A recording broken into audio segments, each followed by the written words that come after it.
Hi everyone. So for today's session, we're gonna discuss different type or example of researches in different fields. Okay. So let's start with research in the arts. Okay. So arts research is a broad field that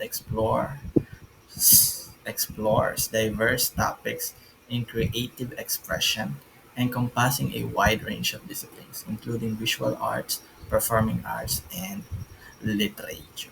Okay? So, ayan yung mga common na pwedeng maging subject sa mga arts students natin dyan na undergrad, no?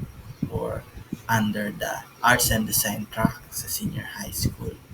And of course, for our master's and PhD degree holder. Okay? So, you could study about visual arts, performing arts, and of course, the literature. No? Malawak rin ang arts. Ano? So, it depends on you kung ano yung mas knowledgeable ka, kung ano yung line of your study. No? So, go for it. No? And nail it. How about in the humanities? Okay, for the humanities encompasses a wide range of disciplines, including history, literature, philosophy, and of course, art. No? So research in these areas helps us understand human experiences, values, and beliefs. No? So you could study about the experiences of humans. No? So if you are interested on their perceptions, you could study that. No? The values and the beliefs of the Filipino people on particular things, no? If you want that, then study that. Okay. So basta it includes the history, the literature, the philosophy, and the art. Okay. How about in sports? No. So research in sports encompasses various areas of study as well. So from biomechanics and physiology to psychology and sociology, researchers investigate performance enhancement, injury prevention, and athlete well-being. Ano? So ayan, so how we can provide or how we can prevent something to happen during the game. Yeah, during the sports fest. Ayan. Kasi 'di ba, may mga instances na talagang hindi natin maiwasan sa sports So that is why we really need to conduct a study, to conduct a research, how to keep our members safe, our athletes safe, their well-being. So that's it for the sports. Yan. Let's now proceed with science. Okay. Scientific research is crucial for understanding the world around us.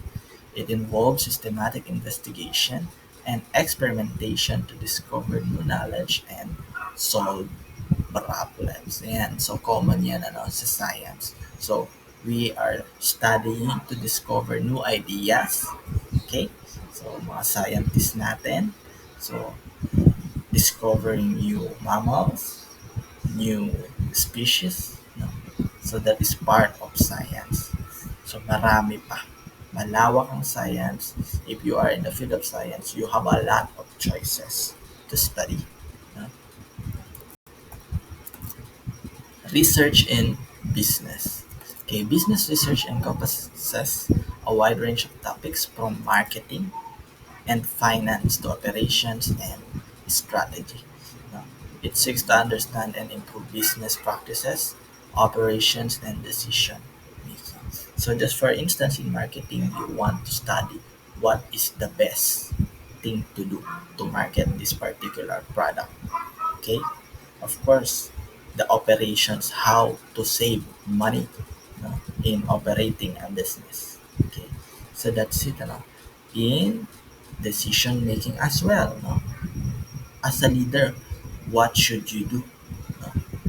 for the benefit of your people? So business research is crucial for organizations of all sizes. It provides insights into customer behavior, market trends, competitor analysis, and other factors that can impact success. All right. So this is very crucial for organizations for them to thrive as a business.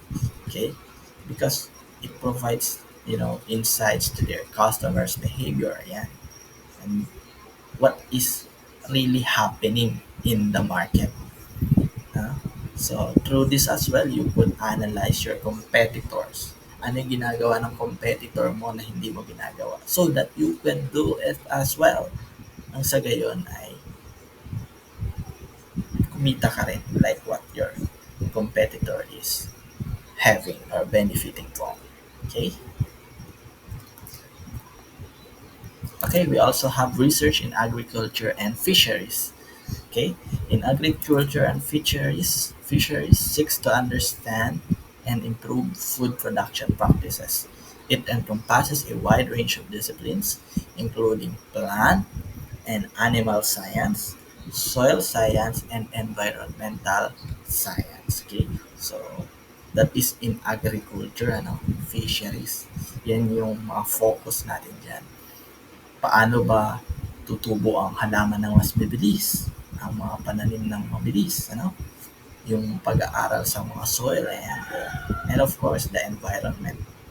So research in this area addresses crucial challenges such as climate change, food security, and sustainable resource management. Alam naman natin na patuloy ang paglobo ng populasyon dito sa ating bansa. So we should consider conducting a research about food security for all. Okay, yan, maganda to. Research in ICT. No? ICT research focuses on advancement in computing, communication, and data management. Okay, this field encompasses areas like artificial intelligence, cybersecurity, data analytics, and the Internet of Things or the IoT. So, ayan, marami pwede ka diyang maging study sa ICT. The AI itself. Ayan. Data management. Ayan. The use of different softwares, cybersecurity, and all. Napakarami na maaari kang maging study under ICT if you are a student of PSIT or any courses that is related to ICT or technology. Next, research in social inquiry. Okay, social inquiry examines human behavior, social structures, and societal dynamics. Okay, so it explores how individuals, groups, and institutions interact and shape the social world. And and lastly, researchers in social inquiry employ various methods, including surveys, interviews, and ethnographic observation to collect and analyze data. Okay? So, ayan. Yan yung nakikipag-socialize ka. No? Inquiry. Inquiry-based. No? So, you examine the human behavior, the social structures, and the dynamics of our society. Of course, iba-iba tayo. Aaralin mo yan. So, that is if you are interested in this. Key findings and implications. So the research across various disciplines yielded valuable insights into the current state of these fields, uncovering trends, challenges, and opportunities. So the findings have significant implications for policymaking, industry practices, and future research directions, paving the way for innovative solutions and advancement in each area. Okay? So, mahalaga na aralin ang mga bagay-bagay na nasa linya mo. If you are in the line of marketing, then study about marketing. Study about education. Study about law. So, study what you are in. No? Kung nasa ang field ka, yun ang study mo. Because mas maayos, mas smooth sailing ang paggawa mo ng research because you are interested in that area. Okay? And then for the conclusion and future direction, and future directions. So this presentation has explored a wide range of research areas, highlighting the diverse and impactful distributions of scholarly inquiry across disciplines. So the findings presented offer valuable insights into the complex challenges and opportunities facing society today. Future research direction should focus on addressing these challenges, identifying emerging trends, and exploring innovative solutions. No? So you as a student, no, try to address these challenges na kinakaharap natin ngayon. Okay? The traffic in the Manila, in EDSA. Okay? So ang daming problema na dapat solusyonan.